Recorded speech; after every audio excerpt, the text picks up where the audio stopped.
let's see here. Let's see here. Okay. Now I wanted to show you on the spreads, the higher price is the direction you want the stock to move. The higher priced option is just something to give me an offset. It has nothing to do. A lot of times people ask me about strike prices, and I'm like, I don't care where it's going to be next Friday. I've heard this, Roger, but I don't think the strike price is going to be here on Friday. I don't care. I'm not exercising the option. I'm just offsetting it. So it doesn't matter where the higher strike price is. Yeah, Manny, I can totally explain that. That's a great question. I can explain it to you right now since we're right on the topic. I actually explained it a few days ago. You might have not heard it or whatnot, but I mentioned it before. So what Manny's asking, let me give you guys an example, okay? So let's just take humanity. So you can see the difference between the trades. Oh, I have to mute myself. Okay, so let me show you. If you do a 3-week option, okay, you want to go in the money because you're trying to pretend you have a stock, okay? If you're doing a debit spread, like what I've been showing you just now with Humana, for example, like this one, for example.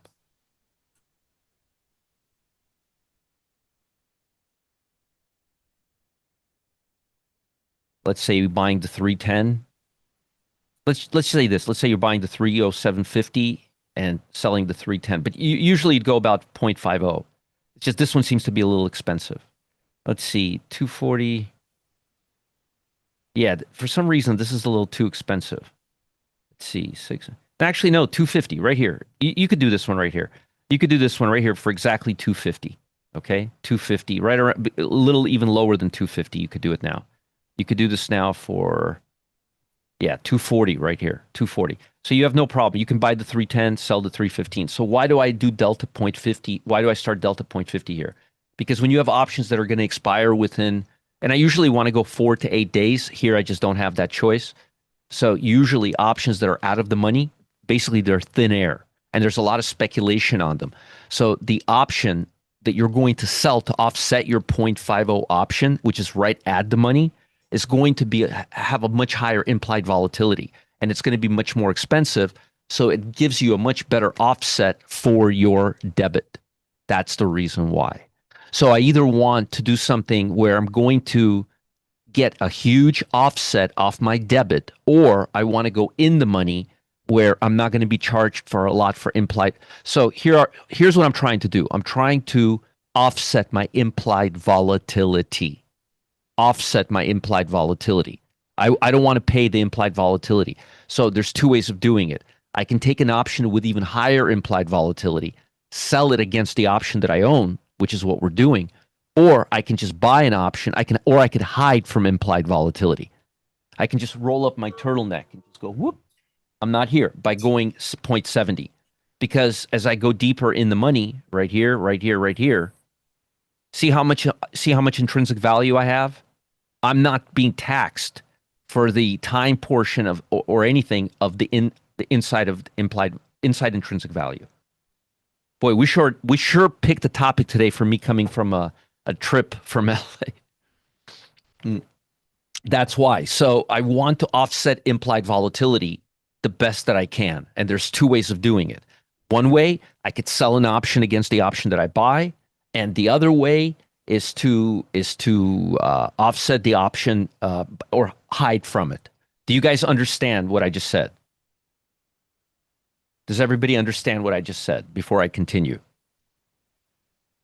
Hey, Bill, Alpha Diaz, Raj, Robert, Steve, Devin, James, Richard. Administrator says yes. Miko said no. If for anybody that doesn't understand it, send me an email.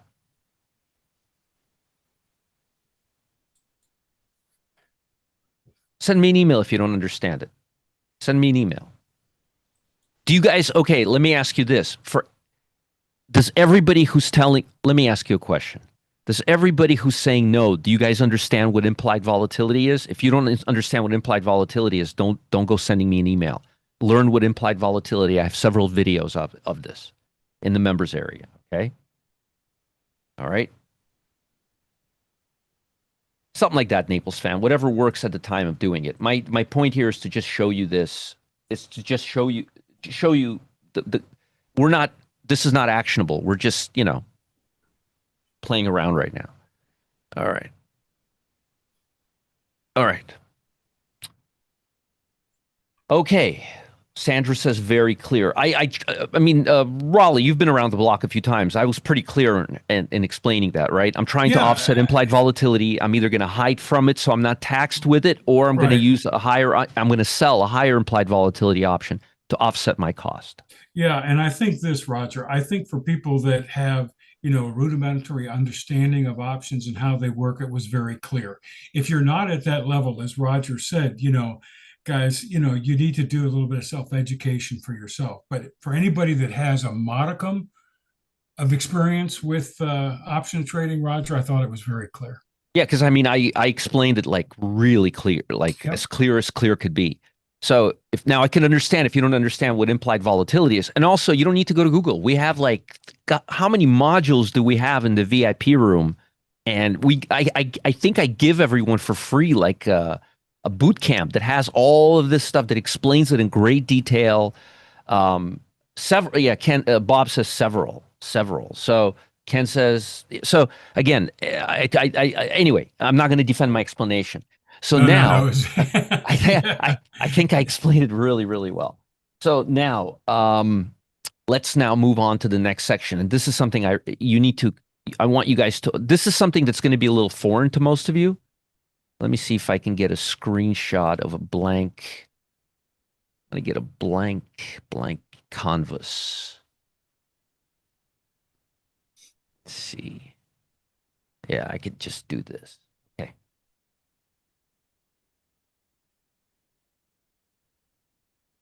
Okay, here we go. This will work. Okay. So I want to show you guys something. Okay, but just ignore this. Pretend it's not here. It doesn't mean anything, okay? Okay. So this is price, okay? This is price action.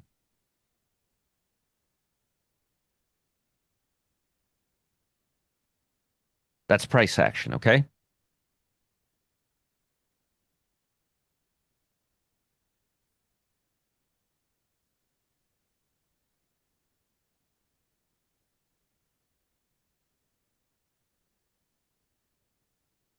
I want to show you guys this. And I hope you guys open up your ears and I hope you listen because I'm going to show you something that no other guru will explain to you because they don't understand this because they've never managed money professionally before.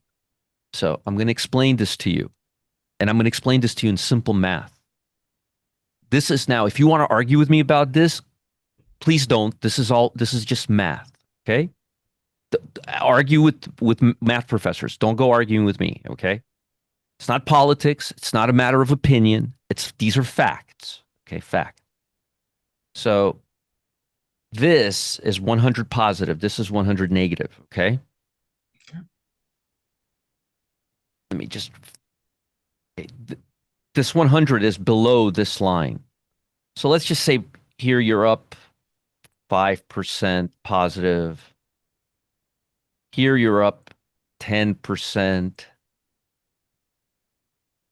Here you're up 30%. Okay? And with this is your equity curve. This is your equity curve. So you're trading a strategy over time. January, February, March, April, May. This is going, let's just pretend this is going, I don't know, 6 months. It doesn't really make any difference. But let's just say 6 months. Okay? All right. And this right here is your drawdown. What this tells you is at any given stage of your equity curve, what your drawdown is. Okay? And as you're making money, it's going to go up like this because you're not drawing up any money. Like this, maybe, like this. And then when you're here, it's going to go down. We don't know how low it's going to go. And then maybe it'll come up again, and maybe it'll come down again, and maybe it'll come up again, and maybe it'll come down again. But one of these days, it's going to do one of these. While you're doing one of these with your equity curve, it's going to do one of these, your drawdown. That's how much money you're lost, but you haven't realized you're lost. So you start with $100, you lose 50, but you still have 50 in your account. That's this. That's this during the drawdown. Okay? Because this is just telling you your equity curve. This is your equity curve of your system. This is your drawdown. Okay? So, man, I probably shouldn't even be teaching you this stuff. You're never going to look at anything the same way again. So, what most gurus do is, wow, I got from $0 to $100, from $0 to $100,000, whatever it is. But what they're not showing you is this part. How much heat they had to take to get there. Okay. Every system, every strategy has a thumbprint. Okay. So let me show you something that happened. Back in the day,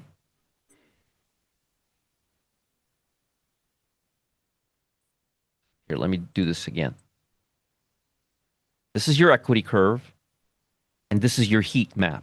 What you had to do to get up here. Okay.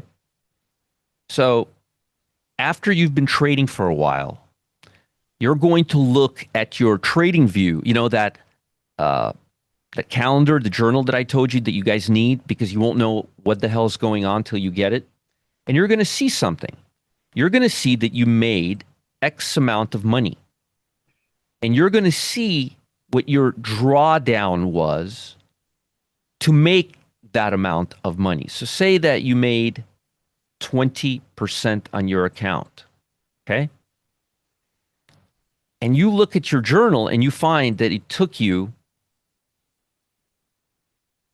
40% of your account drawdown to get that 20%. Oh. Are you telling me that I just took a 40% risk to make 20%? Yes. Now let me ask you guys a question. Do you think taking a 40% risk to make 20% return, do you think that sounds reasonable, normal, prudent? Do you think that's good?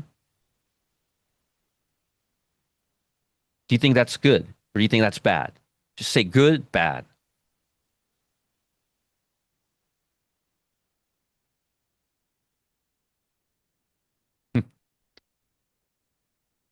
Consensus looks like bad. A few goods, a bad, some no ideas.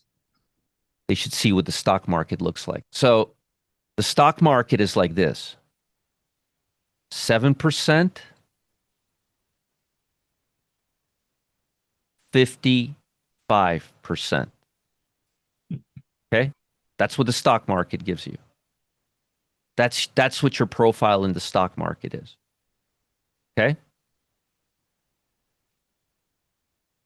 Now, most hedge funds, they'll give you a MAR of 0.5.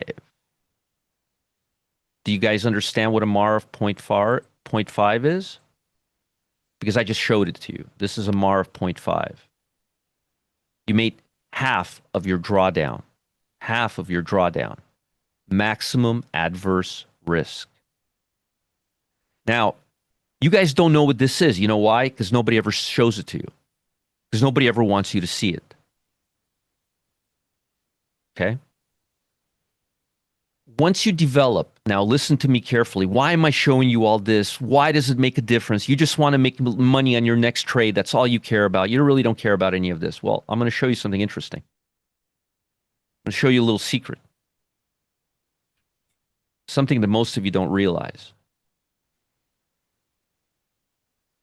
if I have, say, over 500 trades, okay, my MAR ratio becomes a statistic, okay? Your MAR ratio, if a hedge fund comes to me and says, I made 500 gazillion percent return, I'm going to laugh at his face and I'm going to say, at what MAR? This dictates this. No, Roger, no. It's because I'm an amazing trader. No, you're not.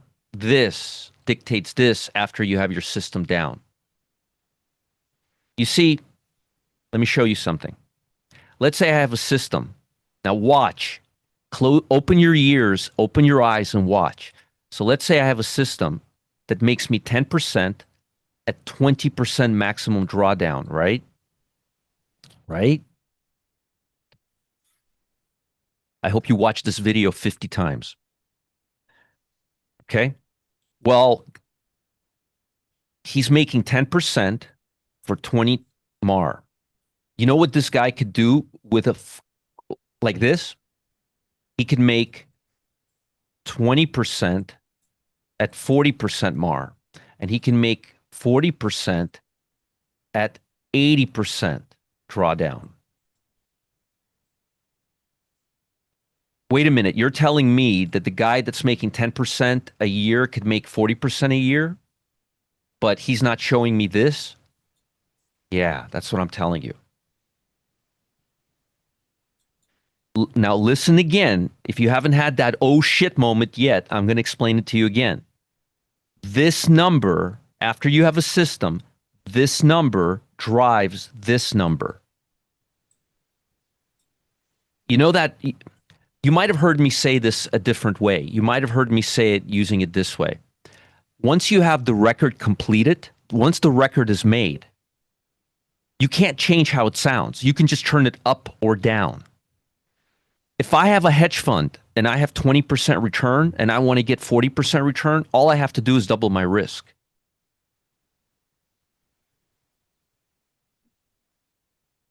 Now you're asking me a good question. That's inside your journal, Pink Sparkles. You have it in your journal. Assuming you're journaling, which I've told you to do now for 2 years ago.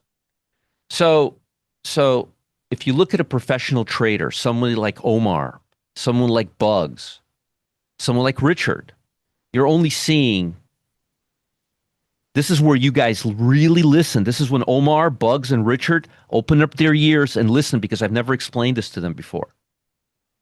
What you're seeing is this, but you're not seeing this.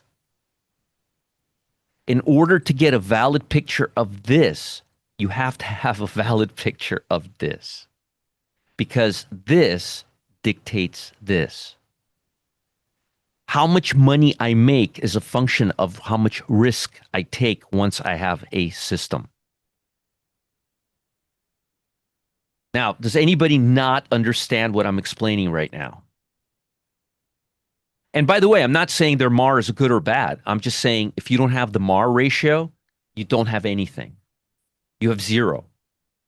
So let me show you a tale of two traders. One guy is making, I'm going to make you all feel really good about yourselves right now. One guy's making $500 a day. This guy is making $20,000 a day. Which one is a better trader? You don't, Ed. You don't. You just quietly listen carefully to what I'm saying. You don't apply it to anything. This has nothing to do with position sizing, because you don't understand, because you don't have a system yet. Okay. Exactly. You don't have the data. So when Uncle Roger posts, hey, this guy made $500,000, but this guy made $10,000, or this guy made $5,000, does this make this guy a better trader than this guy? Not till you find out what the MAR is. Do you know why? Because I can make this guy into this guy by amplifying what he's doing. Oh, right click, right click. I don't see anything about erasing anything. So, so, so it's very encouraging. It's very, very encouraging for all of you to see these big gains. I love it. I hope these guys continue. But I want you to understand that these numbers are a function of this, of the downside number. And until you have the downside number, you have absolutely nothing because you don't know how much heat that person is taking. Now, Roger, why does this matter? How does it apply to me? What good is this? So now I'm going to teach you a little, I'm going to give you a little story. Two little stories. Okay? Tell you two little stories. You're going to love these stories. How did I know 5 years ago that Kathy Woods was a fraud? Before anybody else did, while she was still up 150%. Thank you. Because her drawdown was exactly that. Her MAR ratio was her MAR ratio was 0.33.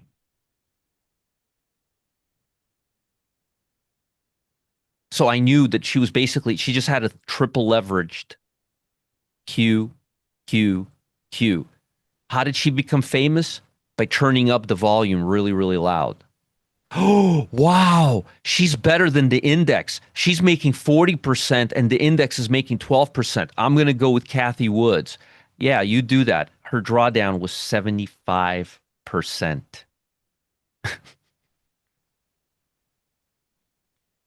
What I'm teaching you right now is real trading stuff. Real trading stuff. Real trading stuff. No, you'll never read this or see this anybody else because institutional traders have absolutely no reason to teach you this. This is professional. That's a MIT postgrad in math telling you. This is professional level stuff. Okay, you want me to tell you the other story? Okay, I'll tell you even a better story. Do you guys remember Richard Dennis, the guy from Market Wizards, the leader of the Turtles? I traded with Curtis Faith, his youngest protege. Okay. Richard Dennis decided to make a comeback. Okay? Richard Dennis decided to make a comeback. So Richard Dennis makes a comeback. This story is for the books. So Richard Dennis decides to make a comeback, and he decides to manage money for Harvard University. Harvard University's like, oh my God, we have Richard Dennis. He's the greatest commodity trader alive. I mean, this guy it doesn't get any better than him. He's there with Paul Tudor Jones and all that. Well, they didn't know something. They didn't know that Richard Dennis had absolutely no regard for risk. As a matter of fact, now I could tell you the story and it'll actually make sense. Many, many times, and this is something that was never published in the Market Wizards book. Richard Dennis had a 90% drawdown and he had to add money from his personal account for his traders because he knew that there would be one commodity in the world over a 12-month period that would eventually hit and rescue him. They weren't market timing. They were basing everything based on something in the world will happen, which it always did. So he couldn't care. He didn't have to report to anyone. It was his money, his account. Well, guess what? So Harvard only saw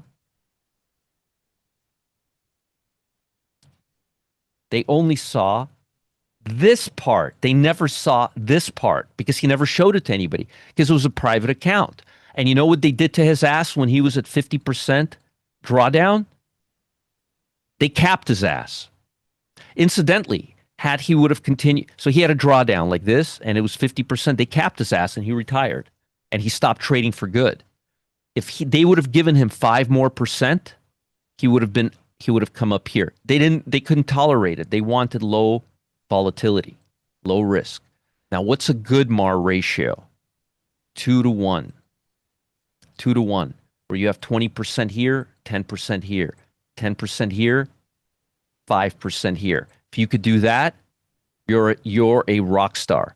How much money you make means absolutely nothing to a professional trader because you're not showing them your MAR. Now, was the point of this exercise to encourage you, to make you happy, to get you excited? No, no. It was just to give you a little reality check in what real trading is all about. Now, if you're asking yourself, hey, I've been doing this for 30 years. How come I've never heard about this? How come nobody ever explained this to me? It's math, but nobody's ever explained this to me. Why? What interest would they have to explain this to you? I could show you gains of 100%, gains of 200%, gains of 300%, 500%. It means nothing without this part. It's meaningless. Mm-hmm. Meaningless. So you have to see both sides.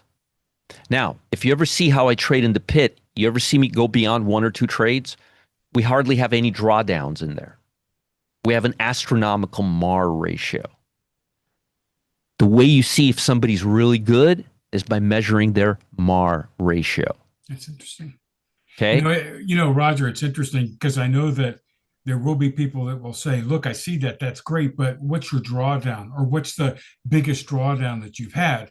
And even that doesn't tell the story the way the MAR ratio would. So people kind of hint at it. Well, hold on. Well, hold on. Go ahead. That brings me to the next conclusion. That brings me to the next part of the equation.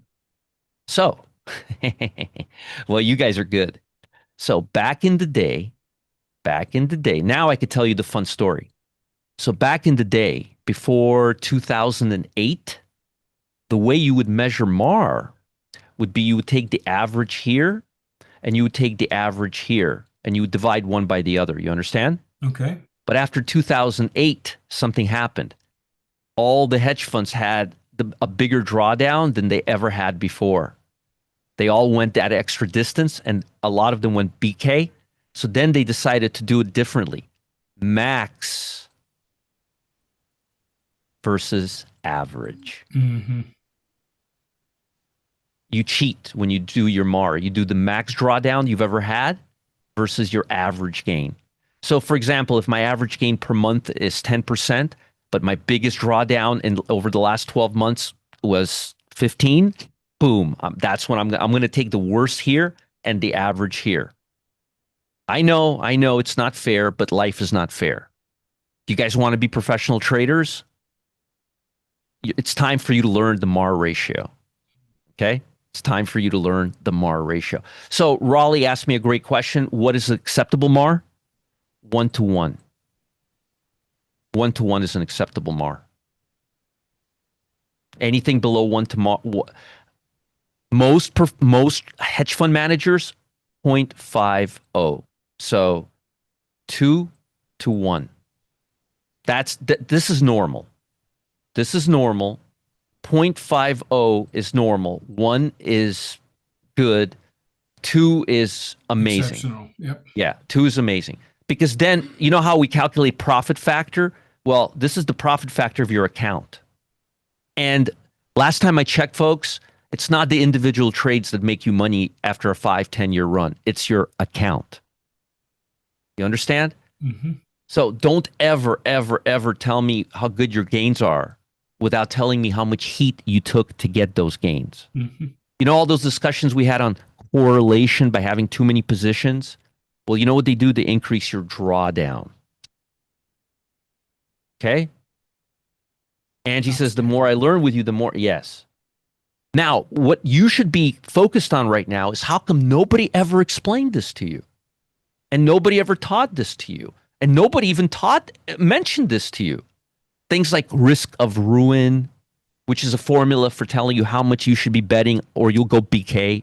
Basically, how much you should bet as a percentage of your account not to go to ruining your account. Risk of ruin. And by the way, please don't argue with me about this. This is math. I didn't come up with this stuff. This is math, okay? So folks, when you start seeing, it wasn't the boot camp, Naples fan. It wasn't the boot camp. Yeah. So your drawdown, and by the way, it doesn't have to be your closed drawdown. It could be your open drawdown. Open equity doesn't have to be closed equity. This is your account equity. Okay? This never lies. The MAR never lies. So before we continue, so I wanted to. So we talked about several things today. Several things today, and what I wanted to talk about. So I'll talk about Mar more a little bit more tomorrow. I want you guys to kind of rewatch this video and kind of let things air out a little bit. But I wanted to show you. We talked about relative strength, and one of the coolest things we do for relative strength is this. Here, this and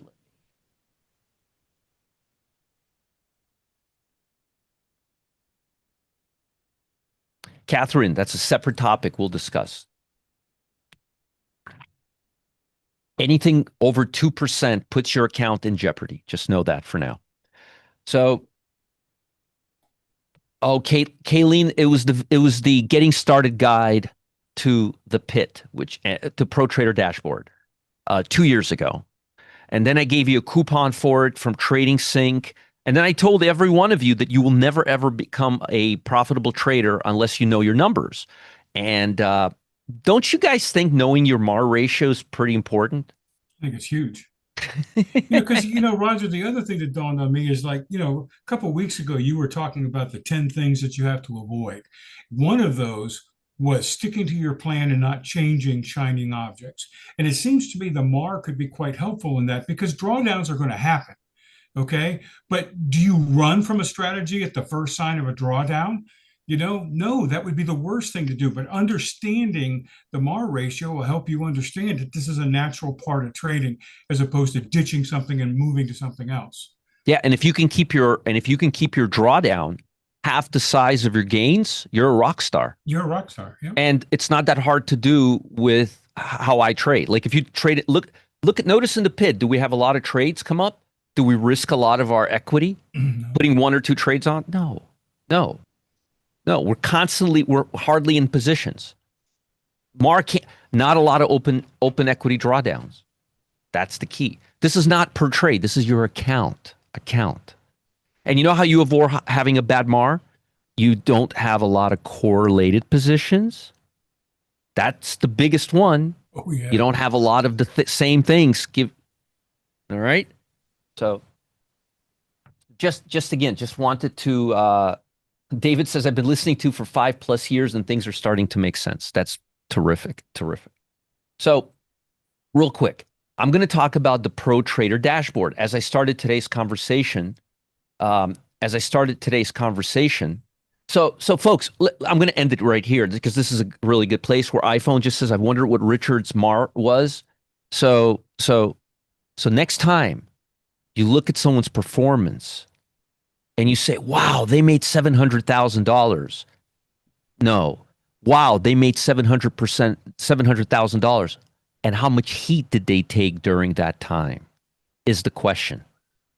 And how much heat did they take during that time is the question.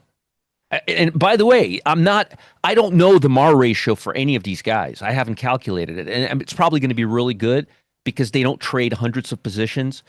But I don't know. But I'm telling you right now, don't ever look at somebody who has, if you ever see a letter from one of my folks that says I made $10,000, but let's say they only risked $500 to make it, and the person who made $500,000 they had a drawdown of $250,000 to make it. Who do you think is the? Because we could tune it up. No, Joel. Good trading controls your MAR. Okay, so do you guys understand do you guys understand? It's a big difference. Now we're talking into real stuff that moves the needle. Okay, and remember I told you I'm going to take you on a path with this room. I'm going to take you on a path you've never been before, and you'll never go in. Nobody's ever going to take you here. No professional trader has any interest in explaining any of this stuff to you. I could tell you that right now. Are you okay, Matt? Okay. All right. There we go. There's Bugs. Thanks, Bugs. I'll post it. I'm going to post it right now. Now, day traders have almost no drawdown unless they have intraday drawdown. And they do as well. All right. Here, let me post this, Bugs, before it gets away from me. Here we go. All Awesome right. session, Roger. Awesome. Yeah, I thought this was really Yep. good. So folks, I'm going to have a session right now on the Pro Trader dashboard. We had earlier today, we had a discussion on how to use what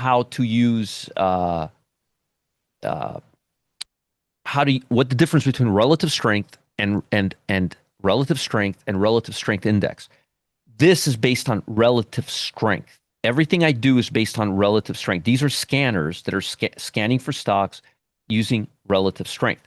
And right now, there's hardly any stocks that are outperforming the S&P 500. ST&G looks pretty good, but I don't know how it looks on a daily basis. Right now, I would be very, very cautious, and I would be very, very careful with this market. I would be very cautious, and I would be very, very careful. Now, I'm going to do a little class right now. Let me get my... Yeah, we need to let the folks that here on YouTube, guys, you need to move over to the Zoom room because we're going to be shutting the YouTube room down shortly. Yeah, I'll tell Matt to shut it down once we start. And folks, please, please, please, please, I'm going to post something here for you. Actually, yeah, it's right here. This is the link to today's class. It will be on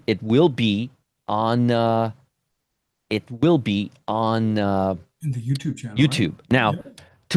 to just to give you, and I'm going to get into this class right now, but to give you an example of how important this MAR ratio is, and the MAR ratio in my programs is astronomically low because I'm not holding a lot of positions. That's the key. Not holding a lot of positions, and I have hardly any correlated positions. It's very, very low, but that's how you have to measure your performance from your MAR. Now, how important is MAR? Why haven't you guys ever heard of it? Well, I used to use a program called Mechanica. Mechanica is a program called.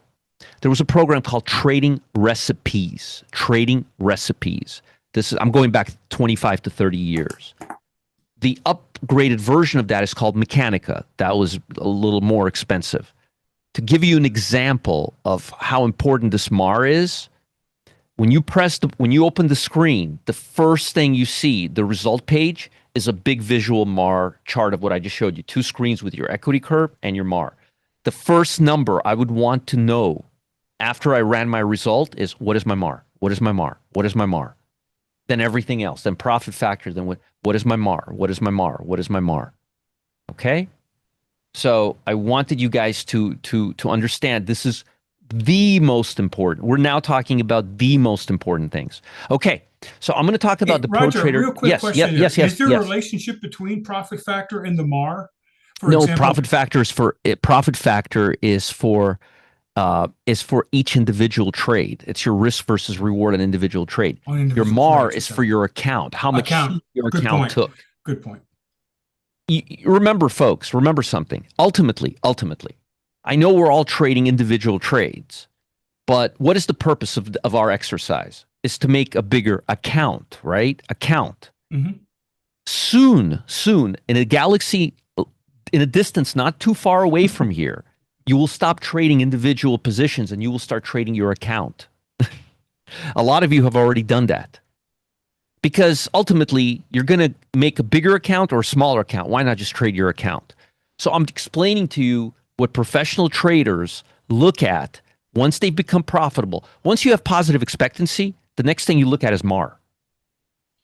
Now, I hope that I've been able to shed some light to folks here who already have positive expectancy, like Bugs, like Omar, like Richard, and many, many others. If this is not eye-opening for you, then you don't understand what real trading is all about, okay? So, and I'm not trying to intimidate you. I'm just explaining to you, this is real important stuff that you need to start thinking about. Okay, and the best way to achieve that is with a program like the PID and the Pro Trader dashboard that only focuses on the strongest and the weakest stocks, so you don't have to have 500 positions in your account. Because then you'll be just tracking the market, and the market gives you a MAR, average MAR of 0.50, which is not that great, which means you take twice as much heat for the upside that you're taking. That means you have to go underwater for a minute to get 30 seconds of air. You understand? You don't want that. You don't want that. Okay. And by the way, nobody ever taught you this, and nobody's ever going to teach you this. All right. Maybe Kane. That's about it. All right. The profits and the performance are not typical. Please pay attention.